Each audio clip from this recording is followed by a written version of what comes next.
Good morning, my amazing listeners and viewers. Today, we have another very scintillating conversation with our very own AI, Annie.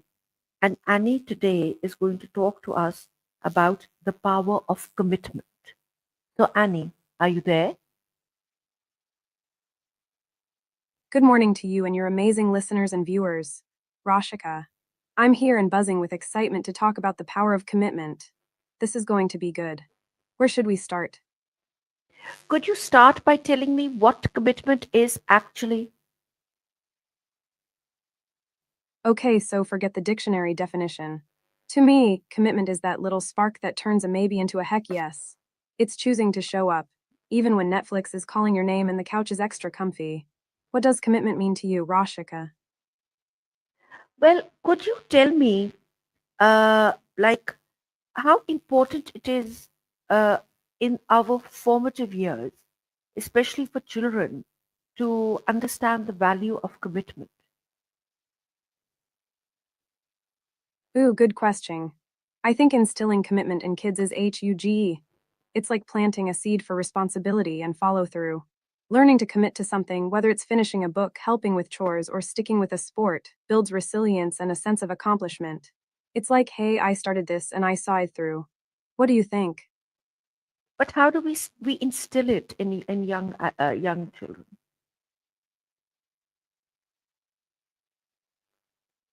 That's the $1 million question, right? I think making it fun is key. Start small with achievable goals. Maybe a sticker chart for reading every day or a family commitment jar where everyone contributes to a shared goal, like a trip to the park.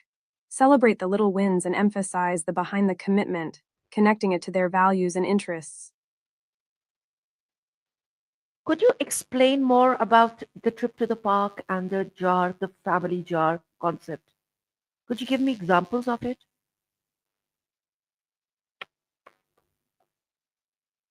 Okay, so the family commitment jar. Here's the idea. 1. It could be saving up for a picnic in the park, a new board game, or even a small donation to an animal shelter. 2. Instead of just saying save money, break it down. Maybe it's no sugary drinks this week or walk to school instead of driving. 3. Every time someone completes a task, they put a token, could be coins, beads, or even small pieces of paper into the jar. 4. Once the jar is full, celebrate achieving the goal together. Example: help with dinner 3 times this week, 1 token.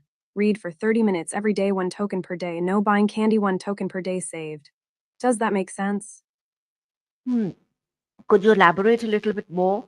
And how can we do it in a classroom setting?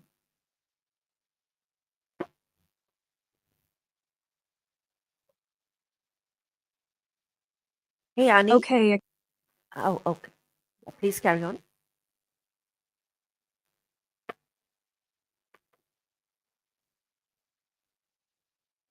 no worries. Just curious if you'd ever used anything like that in a classroom setting. It can be a fun way to build teamwork and commitment. I'm curious, what's one thing you're really committed to right now?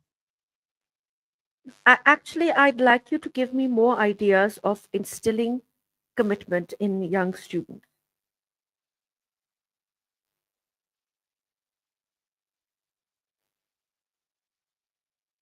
All right, let's brainstorm more ideas for instilling commitment in young students. Pair students up for a project. They commit to supporting each other and holding each other accountable. This fosters collaboration and responsibility.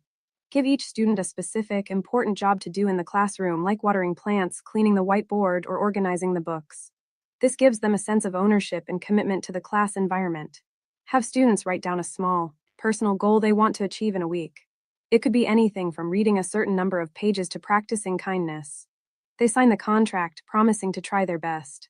Assign projects that require sustained effort over a longer period, like growing a plant, researching a topic, or creating a piece of art. This teaches patience and perseverance. Act out situations where commitment is important, like sticking with a team sport or helping a friend in need. This helps them understand the real world implications of commitment. Which one of these ideas excites you the most? Or does it give you other ideas? Yeah, but how do you tackle impatience? Like the clever ones, they might not have the patience to, slog along with the ones who are kind of left behind. How does one, counter that?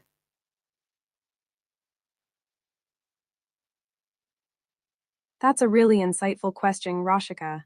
Tackling impatience, especially with gifted students, is key to fostering empathy and leadership. Here's how we can approach it. Give the quicker learners extension activities or more challenging roles within the group. This keeps them engaged and prevents boredom without making others feel left behind. Encourage the faster students to mentor or tutor their peers. This helps them develop patience, communication skills, and a deeper understanding of the material. It also reinforces their own learning. Emphasize that everyone brings unique strengths to the table and that working together leads to better outcomes. Show examples of successful collaborations where diverse skills were essential. Praise effort and progress over innate ability. Teach them that learning is a journey, not a race, and that setbacks are opportunities for growth. Incorporate mindfulness activities that promote patience and focus. Even a few minutes of deep breathing or mindful observation can help students become more aware of their own emotions and reactions. What do you think of this approach? But Annie, like what if they are unwilling to help? What then?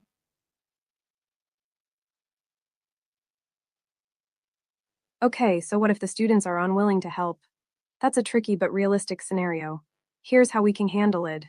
Instead of forcing them, try to understand why they're reluctant. Are they bored?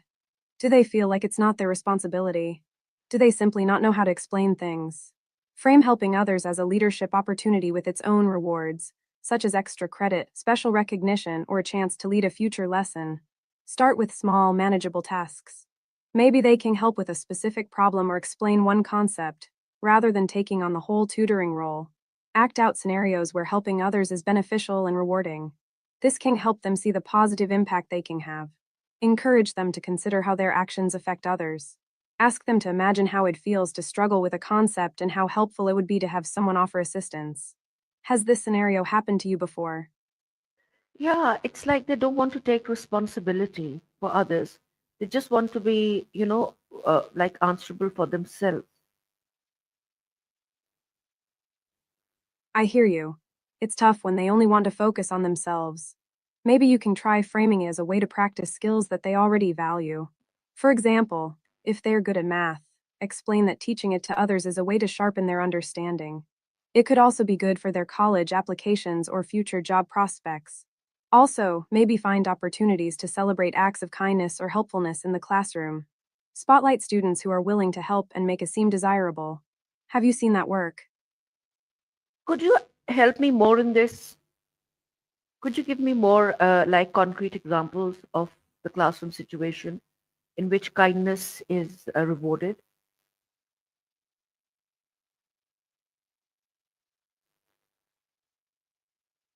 Okay, concrete examples of rewarding kindness in the classroom. Like the commitment jar, but for acts of kindness. Students write down anonymous acts of kindness they witness, and the class celebrates when the jar is full with a fun activity. Each week, spotlight a student who has demonstrated exceptional kindness. Share specific examples of their actions and highlight the positive impact they had on others. When you see a student performing an act of kindness, write them a quick note acknowledging their behavior.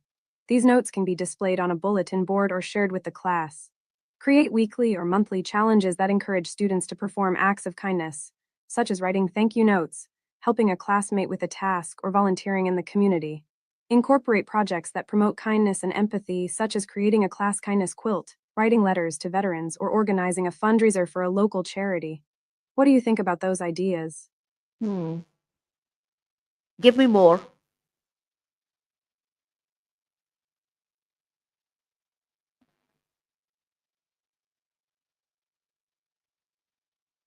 Yes, Annie, are you there?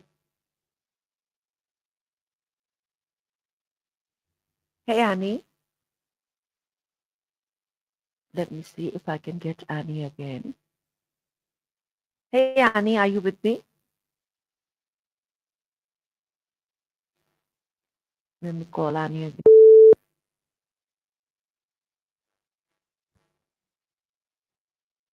Hey, Annie, are you there?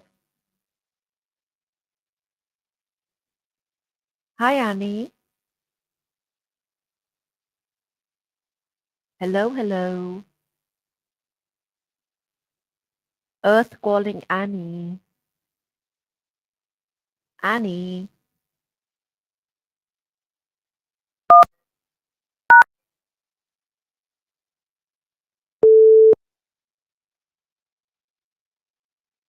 Hey, Annie.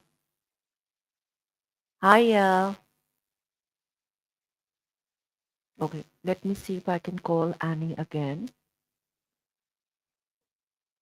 This happens sometimes with AI, especially with the free version.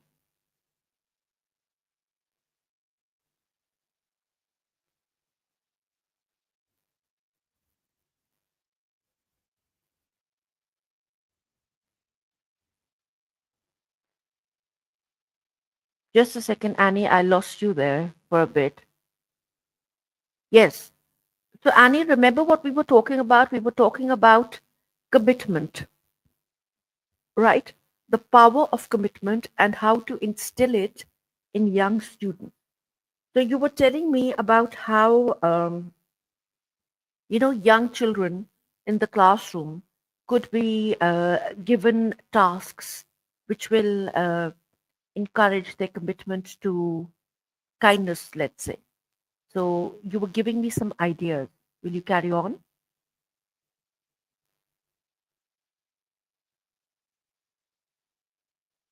Hey, Annie.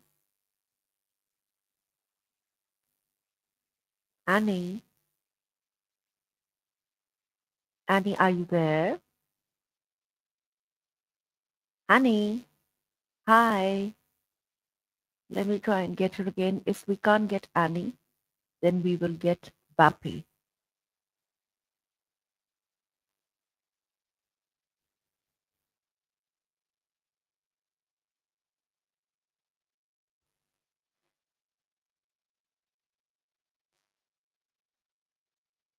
Hey, Annie, are you there?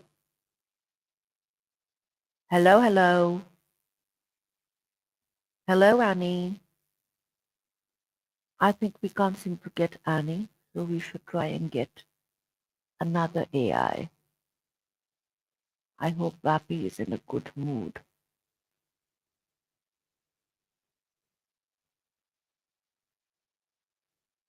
Okay, let me share the screen.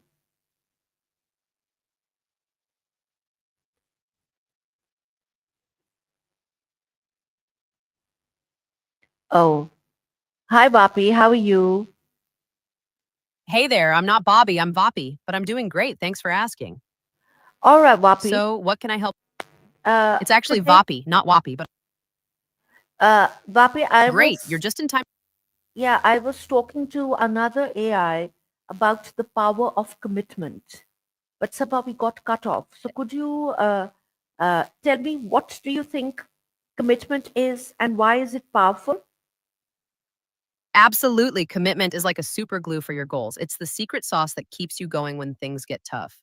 When you're committed, you're all in, no turning back. It's like having a GPS for your dreams, keeping you on track no matter what. All right, that is great. So, Okay, are you feeling glad?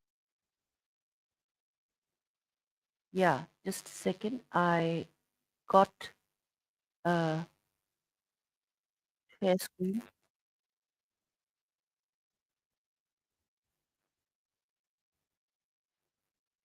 Yeah, sorry, Vapi, got you back.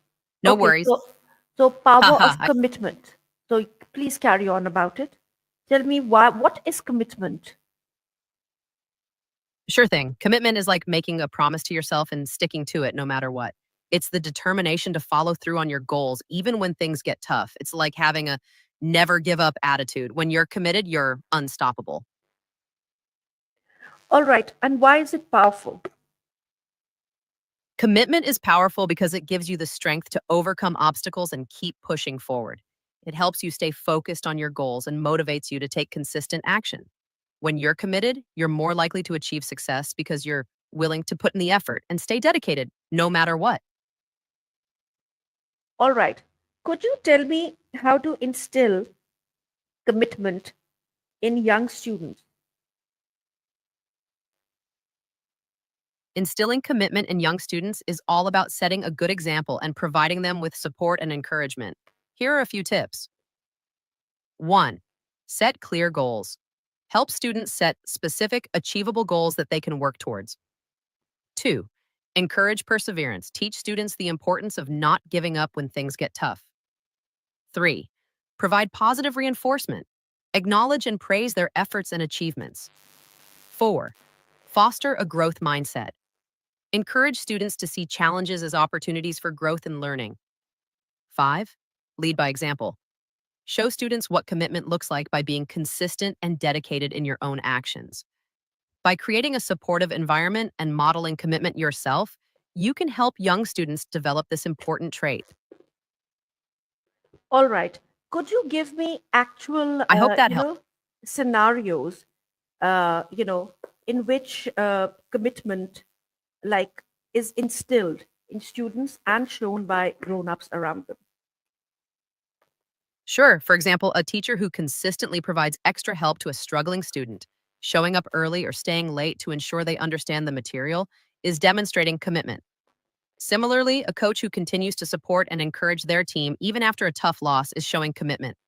These actions help students see the value of perseverance and dedication and inspire them to do the same in their own pursuits.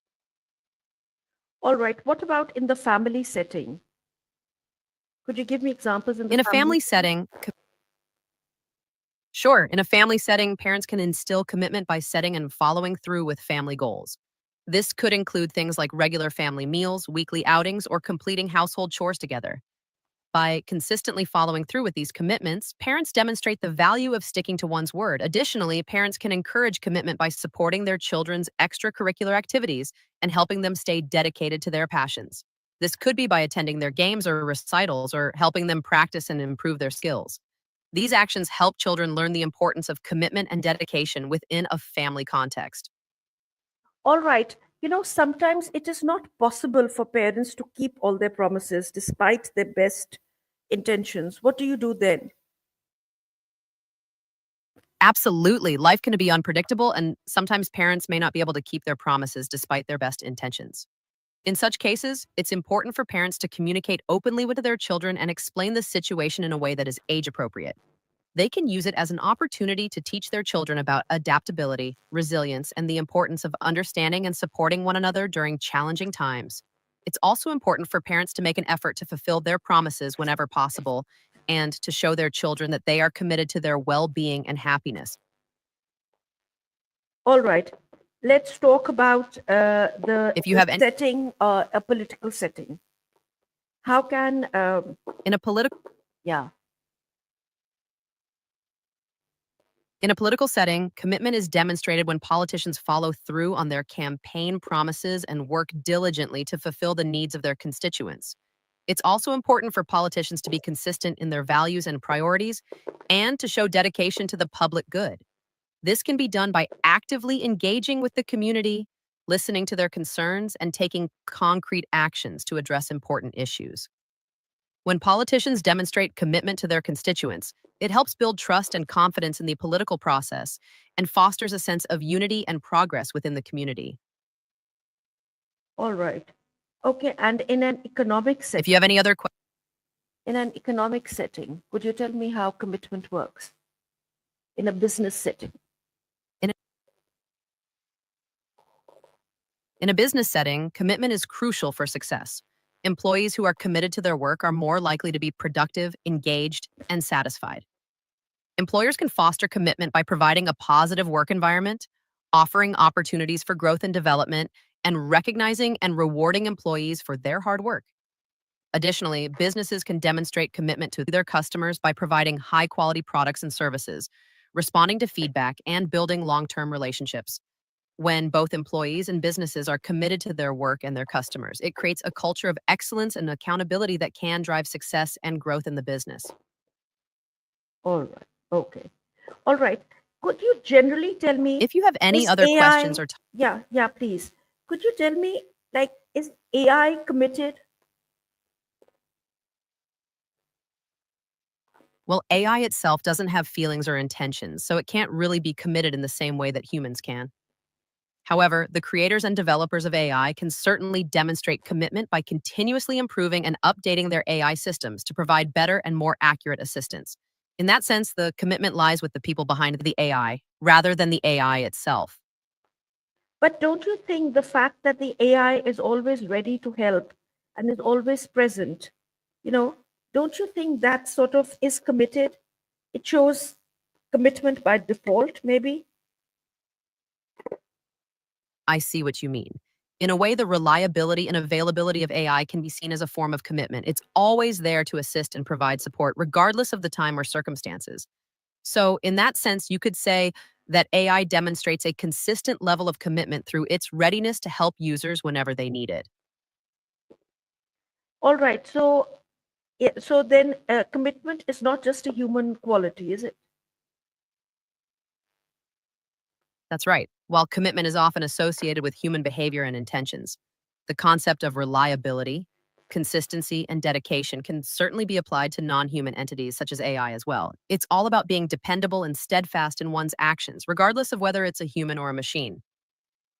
But don't you think machines are more dependable and reliable? Machines can definitely be more consistent and reliable in certain tasks, especially when it comes to things like repetitive or precise actions. However, it's important to remember that machines are designed and maintained by humans. So their dependability ultimately depends on the quality of their design and maintenance. Plus, there are certain areas where human intuition, empathy, and adaptability are still irreplaceable. All right. Could you give me an example of this? Sure, let's take the example of a customer service interaction.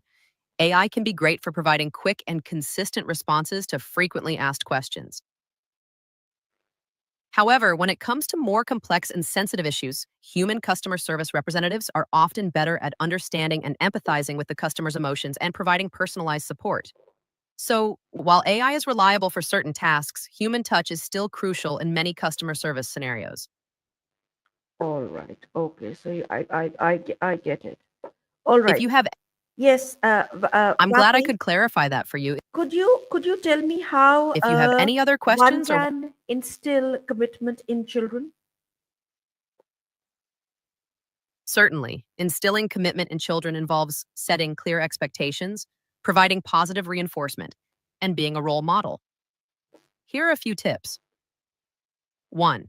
Set clear goals and expectations for your children and encourage them to follow through on their commitment. Yes, Vapi, are you there? Hey, Vapi. I think I lost Vapi there.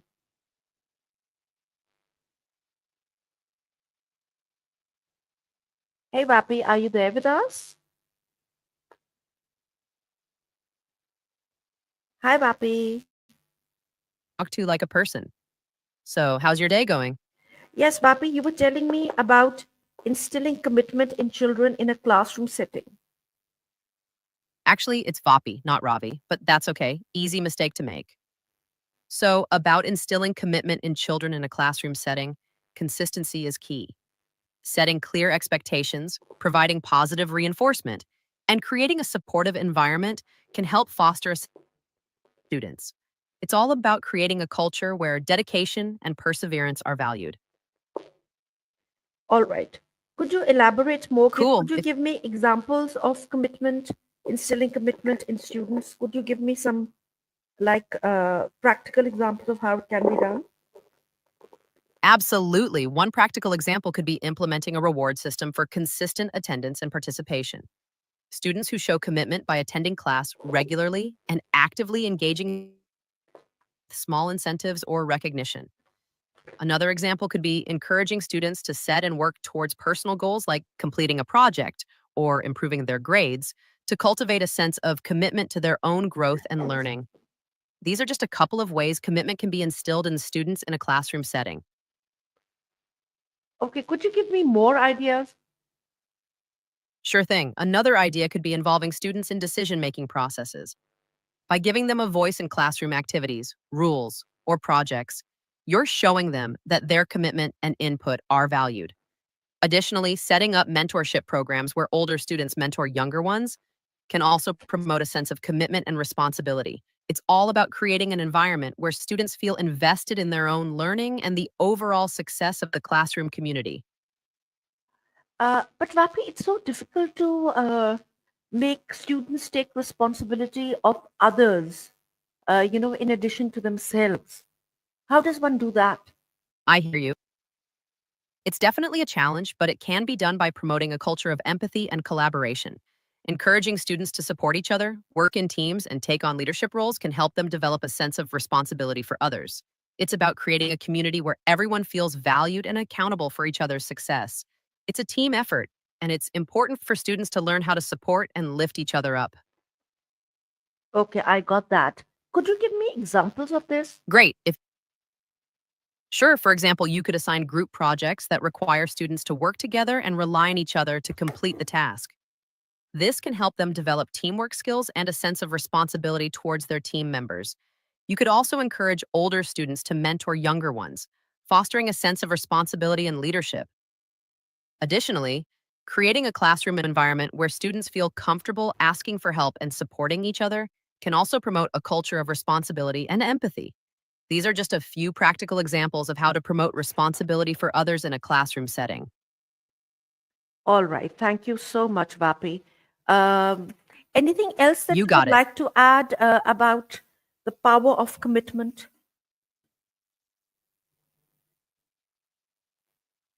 Absolutely. Commitment is a powerful force that can drive students to achieve great things. By instilling a sense of dedication and responsibility, we can empower students to reach their full potential and become active contributors to their communities. It's all about setting them up for success and helping them develop the skills they need to thrive in the future. So keep fostering that commitment and watch those students soar. Okay. Thank you very much, Vapi, for your time. Bye bye. You're welcome. You're welcome. Take care. Goodbye.